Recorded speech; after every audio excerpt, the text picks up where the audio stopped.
केंद्रीय जल शक्ति मंत्री गजेंद्र सिंह शेखावत ने कहा कि नदी जोड़ो परियोजनाओं को लेकर राज्यों के बीच सहमति बनाने की दिशा में कार्य हो रहा है। 15 लिंक प्रोजेक्ट्स की डीपीआर बनाकर राज्यों को भेजी जा चुकी है। मध्य प्रदेश और उत्तर प्रदेश के बीच कैन और बेतवा नदी को जोड़ने के लिए समझौता हो चुका है, जिस पर जल्द कार्य प्रारंभ होगा।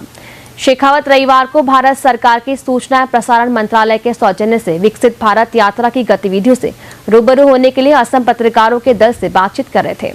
नदी जोड़ो परियोजना की चर्चा करते हुए केंद्रीय मंत्री ने कहा कि देश के 15 से 16% हिस्से में हर साल बाढ़ आती है और इतने ही हिस्से में सूखा पड़ता है। स्वर्गीय अटल बिहारी वाजपेयी का सपना था कि हमें नदियों को जोड़कर एक ग्रिड बनाना चाहिए। इस दिशा में कमेटी बनी थी जिसने इंटर बेसिन ट्रांसफर यानी जहां ज्यादा पानी है वहां से कम जल वाले क्षेत्र में पानी पहुंचाया जाए। कमेटी ने 31 ऐसे इंटर रिवर लिंक्स चिन्हित किए, उनमें से 15 से ज्यादा में डीपीआर बनाई है और जो राज्यों के साथ साझा की है। राज्य संदर्भ में सहमति बनाए। हम सबकी जानकारी में है कि पीने का पानी और पानी दोनों ही हमारे संविधान की व्यवस्था के अनुरूप राज्य सरकार का विषय है, इसलिए सभी काम राज्यों को ही इम्प्लीमेंट करना है।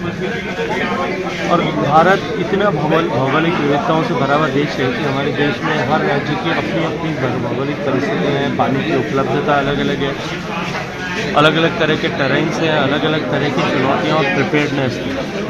हमने राज्यों के साथ मिलकर के एक गाइडलाइन ऐसा तय किया था और उसके अनुरूप दिसंबर 2019 से काम प्रारंभ हुआ था।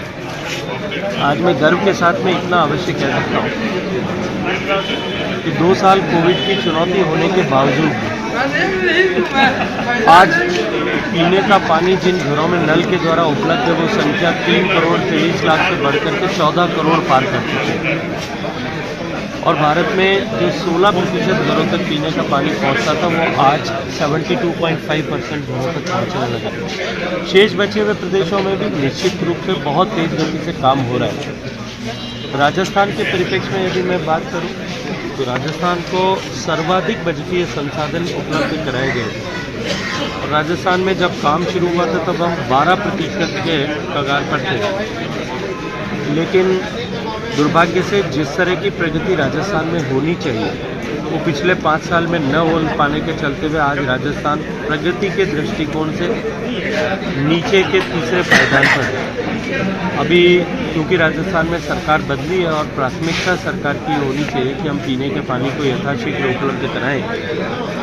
मुझे पूरा विश्वास है कि दिसंबर 2024 तक जब ये योजना पूरी होने का समय या अवधि है, राजस्थान में भी हम एक बड़ी प्रगति की छलांग इस दिशा में लगाएंगे।